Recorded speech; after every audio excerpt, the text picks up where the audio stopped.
নমস্কার বন্ধুরা, আশা করছি আপনারা সবাই খুব ভালো আছেন। আমিও ভালো আছি। তাই তো সকাল সকাল চলে এলাম আপনাদের সাথে গল্প করতে। এখন আজকে তো জুন মাসের 5 তারিখ, আর আজকে বুধবার। এখন সকাল 6:45 মতো বাজে। তাতেই দেখুন বাইরের কী অবস্থা, রোদের কী তাপ, বাবা! বৃষ্টির যেন নামগন্ধ নেই কদিন ধরে। বৃষ্টি হলেও ভালো লাগে না, না হলেও ভালো লাগে না, কী যে করি। তো এই যে সকালবেলা মেয়েদের যেটা কাজ, ঘর বাড়িটা একটু পরিষ্কার করে নিতে হবে, বিশেষ করে আমাদের গ্রামের বউদের।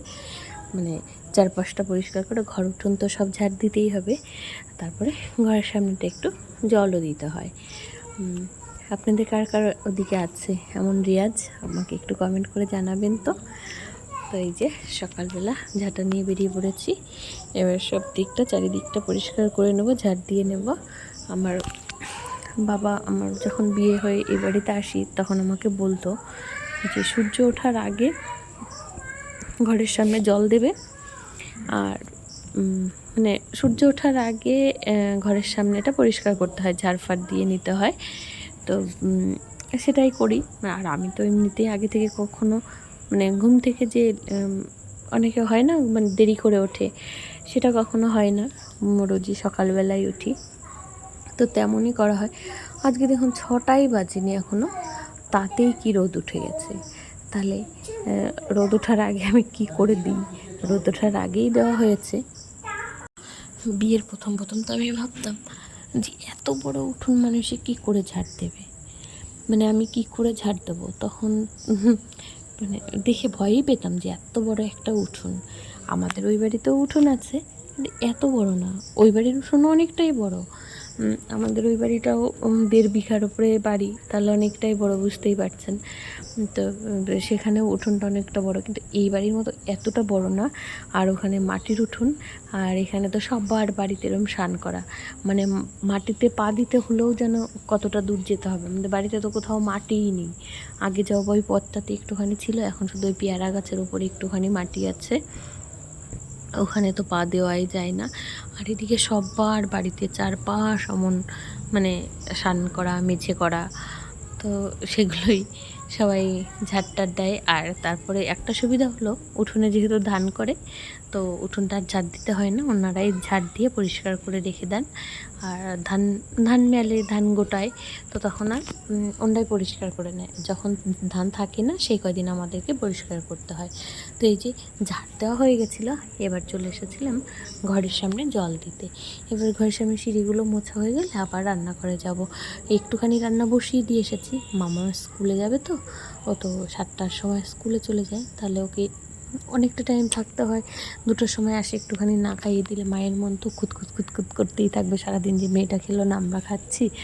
তাই জন্য ওকে একটু খাইয়ে দিয়েই পাঠানো হয়। আর এই যে তারপরে এবার শুধু ওই তুলসী গাছটা একটু ধুয়ে নেব, তাহলেই হয়ে যাবে আমার বাইরের কাজ। বাসি কাজ না করলে কি বউদের ভাল লাগে? বিশেষ করে আমাদের মতো গ্রামের যারা, তাদের তো করতেই হয়। কাজের লোক আসে সেই দুপুরবেলা, ততক্ষণ অবধি তাহলে বাইরেটা রেখে দেওয়া যায় না। মানে সেই 10টা 10:30টার দিকে আসে, তখন এসে কি বাইরের উঠোন ঝাড় দেবে? তো তাই জন্যই ওই যে ওখানে আমার কাকিমা, আমার ছোটো কাকিমা, উনিও ঝাড় দিচ্ছেন। ওনার জায়গা ওইটা, মানে কাকিমাদের বাড়ি ওটা, আর আমাদের এই পাশেরটুকু আমাদের। তো আমাদেরটা আমরা পরিষ্কার করে নিয়েছি। এবার চলে যাব রান্নাঘরে। এবার হয়েই গেছে, তুলসী গাছ দেওয়া হয়ে গেছে, মানে হয়েই গেছে। যে চলে এসেছে, এদিকে আলু পোস্ত ওটা বসিয়ে দিয়েছি, এদিকে ভাজা হয়ে গেছে। আর এদিকে যে ডিমগুলো সিদ্ধ করে নিয়েছি, ডিম আর আলু সিদ্ধ করে নিয়েছি, আর মাছের মাথা দিয়ে মুগ ডাল করেছি। তো এই হলো আমার আজকের রান্নাবান্না। আর কালকে কিছু তরকারি রয়ে গেছে ফ্রিজে, ওটা যদি কেউ খায় তো খাবে। আর এই যে দেখুন আমি কি করে মাটির উনুনে আগুন ধরাই, সেটা আজকে কি মনে হলো যে আপনাদের সাথে একটু শেয়ার করব। তো এদিকে যে কড়াইটা নিয়ে নিয়েছি, আজ আসলে গাছের কতগুলো পাতা পড়েছিল ঝড়ে, তো সেই পাতাগুলো ফেলে দিইনি, ওগুলো শুকিয়ে নিয়েছি। এবার ওগুলো দিয়েই আজকে ডিমটা রান্না করব। এবার ওগুলো এতদিন ধরে এখানে পড়েছিল, এবার জায়গাটাও নোংরা হচ্ছে, তাই ভাবলাম যে ওগুলো শুকিয়ে যখন গেছে, তাহলে ওগুলো দিয়ে রান্না করি, তাহলে আমার জায়গাটাও পরিষ্কার হয়ে যাবে, আমার রান্নাটাও হয়ে যাবে। তো এই যে বসিয়ে দিয়েছি, পাতাগুলো প্রথমে উনুনটা ভর্তি করে দিয়েছি, আর তারপরে কাগজটা ধরিয়ে দিলাম। এবারে আগুনটা দাও দাও করে জ্বলে উঠবে। আসলে প্রথম প্রথম না আমি বুঝতেই পারতাম না যে কী করে আগুন ধরায়। আগুন ধরাতে গেলে ধোঁয়ায় চারিদিক মানে নিজের চোখ মুখ সব অন্ধকার হয়ে যেত, চোখ দিয়ে জল বেরিয়ে যেত। আমাকে কিন্তু সবাই না করে, তবু আমি করি। আর এই যে রান্না করতে করতে উনি উঠে গেছিলেন, দিয়া বুড়ি।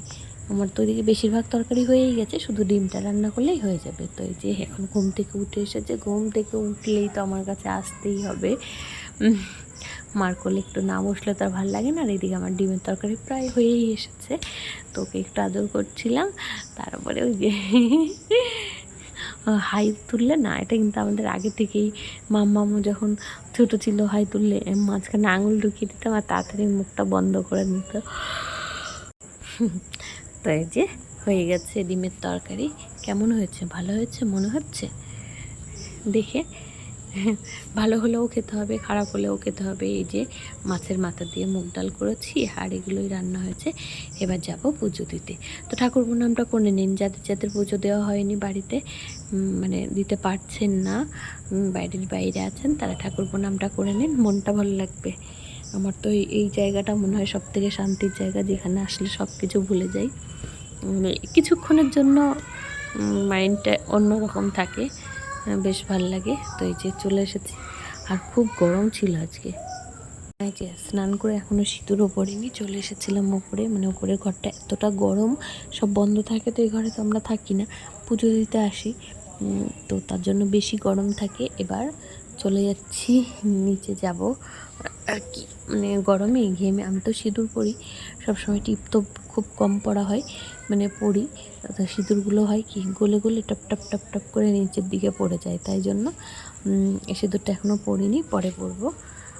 এখন যাব নিচে, নিচে গিয়ে ফ্যান চালাবো, তারপরে মাথা টাথা আছড়ে সিঁদুর টিঁদুর পরবো। আসলে চান করেই চলে এসেছি পুজোটা দিতে, পুজো দেওয়া হয়ে গেছে। এবার শুধু দুপুরবেলা ভাত রান্না করলেই আমার কাজ শেষ আজকের মতো। কখন যে রান্নাটা হবে তাহলেই ভালো হয়। ওই রান্না খাবে? হ্যাঁ, দেবো না তো তোমাকে আচার, তো তোমাকে দেবো না আমি। পাপা এখন আচার খাবে, আমাকে বলছে আচার দাও, দেবে, দেবো। কোথায় আছে আচার বলো তো? হ্যাঁ, ফ্রিজে। বাটি নিয়ে আসি। হ্যাঁ বাবা, তারপর পাপা এখন আচার খাবে, অনেকদিন বাদে চেয়েছে, দিয়াই বেশি চাই, তো এখন একটু তো দিতেই হবে আমার বাবাকে, একটু আচার দিই। তো এই যে আমার বুড়ো এখানে দাঁড়িয়ে আছে আচারের জন্য। এই যে ঘর ঝাড়ার, এটা ওদের খুব পছন্দ হয়েছে, এটা ওদের খেলনা, কিন্তু এটাতে কত নোংরা থাকে সেটা ওরা বুঝেই না। তো এই যে অনেক রকমের আচার বানিয়ে যে টিফিন বক্সে ভরে ভরে সব রেখে দিয়েছি। আসলে কৌটায় রেখেছিলাম, কিন্তু কৌটায় রাখলে না অনেকটা জায়গা নষ্ট হচ্ছে, তারপরে কৌটাগুলো থেকে বের করে করে আবার এখানে রেখে দিয়েছি। দেখি কোন আচারটা দিই, যেটা সামনে থাকবে সেটাই দিতে হবে। তো খুলতেই পারছিলাম না এক হাত দিয়ে, এবার ঘরে নিয়ে গেছি তার জন্য। ঘরে নিয়ে গিয়ে ও আসলে চায় না খেতে কখনো, দিয়াই বেশি চায়। আজকে চেয়েছে যখন, আমার পাপাকে তো দিতেই হবে। এই যে আচার দেখে কার কার জিভে জল এসেছে? আচার দেখলে কিন্তু মেয়েদের খেতেই ইচ্ছা করে। এখন দেখি যে আমাদের এখানে মানে কিছু, আমার কাকাও তো, আমার ছোটো কাকা, তারপরে আগের ছোটোবেলায় আমরা যখন ছোটো ছিলাম কাকাও আমাদের সাথে টক খেত। তারপরে এখানেও কয়েকজন ছেলেকে দেখে ওরা কী টক যে খায়, কি বলবো, বাপরে বাপ। আগে তো ভাবতাম শুধু মেয়েরাই খায়, এখন দেখি ওরাও খায়। এই যে খাচ্ছে আমার বুড়োটা আস্তে আস্তে। ও খাবে না আমি জানি, একটুখানি খাবে। আর তারপরে যে চলে এসেছিলাম দুপুরে ভাত খাওয়ার জন্য, মানে ভাত দেবো সবাইকে। তো ভেন্ডি সিদ্ধটা মেখে নিই। ভেন্ডি সিদ্ধ খেতে গিয়ে কে পছন্দ করেন? আমরা তো ভেন্ডি সিদ্ধ শুধু লঙ্কা, তেল, সর্ষের তেল আর লবণ দিয়েই মাখি। অনেকের মধ্যে পেঁয়াজও অ্যাড করেন, কিন্তু আমরা পেঁয়াজ দিয়ে খাই না, আমরা এমনিই খাই। আর আজকে ভাতগুলো আর বাছা হয়নি, ভাত দিয়েই তো খাবো, তার জন্য তাড়াতাড়ি চটকে মেখে নিলাম। ভালো লাগছে না গরমে, এই ঘরটাতে প্রচণ্ড গরম। তো এই যে ভাতের থালাটা বেরিয়ে নিই। গরমের মধ্যে না খেতে অত ভালো লাগে না, শীতকালে বেশ খাবার দাবার কত ভালো লাগে না, তাই না বলুন? তো এই যে ভাত বাড়ছি, ভাত মানে সত্যি ভাত বেড়ে দেওয়ার যদি একজন লোক থাকতো কত ভালো লাগতো। খুব ইচ্ছে করে কেউ আমাকে এক থালা ভাত বেড়ে দেবে, কিন্তু কেউ নেই আসলে। আমরা এখন সংসার হয়ে গেছে, এখন আমাদেরই কি বলবো, সব দায়িত্বটা তো আমাদেরই, মানে এখন আমরাই সবাইকে দিই। আগে যেমন আমাদেরকে সবাই দিত, তো সবারই তো এই সময়টা আসে, এক লাইফের এক একটা স্টেজ তো এক এক রকম থাকে। তো এখন আমাদের করার সময়, আমাদের এখন শক্তি আছে শরীরে, আমরা এখন করব। যখন পারবো না তখন অন্য কেউ করবে। তো এই যে ভাতগুলো সবার জন্য বেড়ে বেড়ে দিচ্ছিলাম, যাতে সবার যে কখন খাওয়া হবে সেটাও বুঝতে পারছি না। এই যে ডিম তুলে দিয়েছি বাবার জন্য। কালকে সে চিংড়ি মাছের মালাইকারি যেটা ছিল ওটা রয়ে গেছে, বাবাকে ওই চিংড়ি মাছের মালাইকারি এনে দিতে হবে। বাবার জন্যই করেছিলাম, আমি খাইনি। আমার গায়ে যদি অ্যালার্জি হয়, এমনিতেই গরমে না গায়ের মধ্যে চুল কাচ্ছে কেমন যেন। তার উপরে দিয়েছে একটা বলতায় কামড়, সেই জায়গাটাও কেমন একটা হয়ে গেছে। তো এই যে ভাতের থালাটা বাড়া হয়ে গেছে। চলে আসুন আপনারাও সবাই একসাথে খেয়ে নিই, তাড়াতাড়ি ভালো হবে। তো আমরা একাই খাবো, আপনারা দেখবেন সেটা তো হতে পারে না, ভালো দেখায় না, তাই না বলুন? আপনাদের সবার কি খাওয়া হয়ে গেছে? আমাদের একটু পরেই খাওয়া হয়। এই যে আমার মামাম চলে এসেছে স্নান করে, মাথাটাও ঠিক করে মুছতে পারে না। আসলে আমি এখন একটু বড় হয়েছে তো, আমারও সবসময় মুছিয়ে দেওয়া হয় না। এই যে কত বড় হয়ে গেছে, সেদিনকার এইটুকু মেয়ে, এই দিন মনে হলো কি নার্সিংহোম থেকে নিয়ে এলাম, আর এখন কত বড় হয়ে গেল, 10 বছর হয়ে গেল। দেখতে দেখতে ভাবলেই কেমন লাগে। আমার মাম্মাম যখন হয়েছিল না, তখন একদম ফর্সা টুকটুকি আর অনেক বড় হয়েছিল, পুরো চাইনিজদের মতো দেখতে ছিল। সেই মাম্মাম আজকে কত বড় হয়ে গেছে।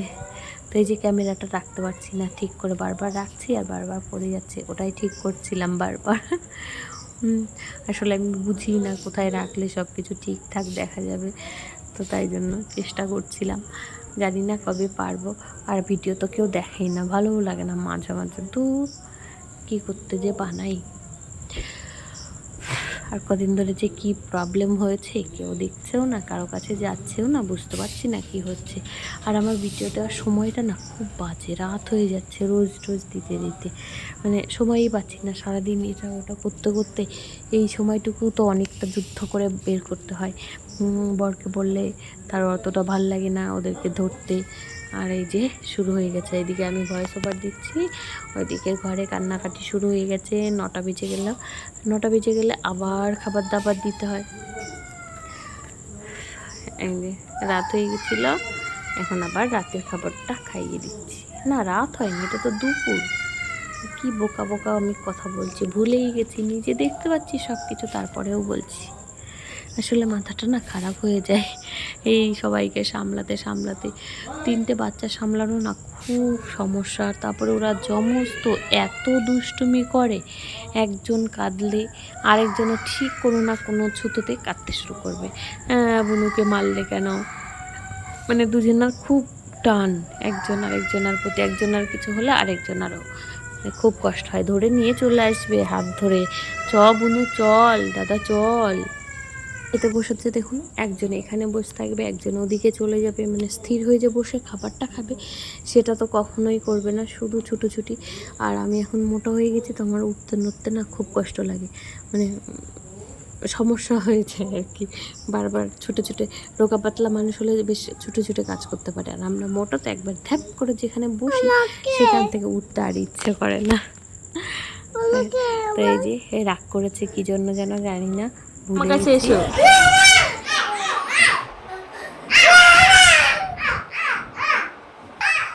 আমাকে চাই।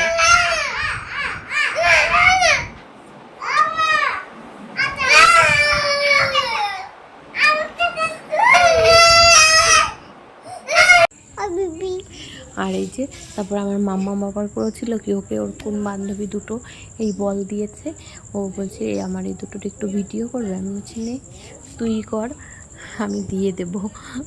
তো এই যে সেই সব খাবারের প্যাকেটের মধ্যে থাকে না এই বলগুলো, ওরা খুব খেলে এই নিয়ে। আর এদিকে রাতের বেলা, আজকে রাতে ছিল আমাদের এখানে লোকনাথ পুজোর খিচুড়ি খাওয়াবে। তো এই দিয়া আর দিয়ানপুর যে পূজা এতক্ষণ রাস্তা দিয়ে ঘুরিয়েছে, এবার ওরা আসবেই। আমি অবশ্য আগেরবারও এসেছিলাম, সেবারও যখন এসেছি খাবার শেষ হয়ে গেছে। এটা আমাদের বাড়ির সামনে থেকেই দেখা যায়, একটুখানি দূরে, মানে আমাদের বাড়ি থেকে 2 মিনিট লাগবে, 1 মিনিট 2 মিনিটই লাগে আসতে। তো এটা মানে আমাদেরই এখানকার, আমাদের পাশে যে সরস্বতী পুজোটা হয় যেখানে বড়, ওই সরস্বতী পুজোর এখানে দেখো কত লোক, কি ভাল লাগে না এরকম আসতে। দিয়ে এসেছি, তখন দেখলাম এই যে সবাই খেতে বসেছে, এই যে স্টেজাররা সবাই দাঁড়িয়ে আছে। তো বেশ ভাল লাগে, কিন্তু মানে আগে ভালো লাগতো না, আগে একটু লজ্জা লাগতো, কোথাও যেতাম না। এখন সবাই যায়, সবার সাথে যেতে যেতে মানে আমিও যাই, ভাল লাগে এখন বেশ। আর দিয়া তো খুব বায়না করছিল এখানে গিয়ে, বাপরে। ও আমি বলছি কি চ বাবা বাড়ি চলে যাই, দেরি হবে খেতে, বাড়িতে তো সব সব তরকারি দেখলেন রান্না করেছি কত, তখন তা জানি না আসবো কি আসবো না। তো বাড়িতে বেশি বেশি রান্না করা রয়েছে, ওগুলো আবার কালকে সকালে খেতে হবে। কিন্তু এখন আবার এখানে এসেছি, এখন তো এখানে খেয়ে দিয়ে তারপরে যাব। আর দিয়া এখানে বসে আছে, আমি যদি চ পাপা চলে যাই। ও বলছে কি না, মানে এনাদের খাওয়া হয়ে গেছিলো, তারপরে আমরা বসেছিলাম, আমরা এতক্ষণ দাঁড়িয়েছিলাম। দিয়া কিছুতেই বাড়ি আসবে না। আমি বলছি পাপা এখানে না থালা নেই। ও বলছে না এখানে থালা আছে তো, আমি দেখেছি লোককে দিয়েছি, দেখেছি। তারপরে আবার যখন অনেকক্ষণ পরে যখন থালা টালা দিয়েছি, তখন বলছে দেখে তো আমি বলেছি না এখানে থালা আতে, এখানে থালা আতে, দেখলে থালা আতে। না দিয়াটা খুব বোঝে। এই যে তারপর আমরা বসেছিলাম, আমি পূজা দিয়া। হ্যাঁ চুপ করো, আমি কথা বলছি তো। তো যাই হোক, আজকে ভিডিওটা আপনাদের কেমন লাগলো আমাকে জানাবেন। আর আপনারা ওকে এমনি বসে কোনো দিন পাত পেরে খিচুড়ি খেয়েছেন? খুব ভালো লাগে, একদিন খেয়ে দেখবেন সবার সাথে, বেশ ভালো লাগবে। মায়াপুর ভিড় হচ্ছে না কেমন যেন, কত লোক দেখুন, এই মাথা থেকে ওই মাথা প্রচুর লোক বসছিল। সবাই ভালো থাকবেন, সুস্থ থাকবেন, দেখা হবে পরের একটা নতুন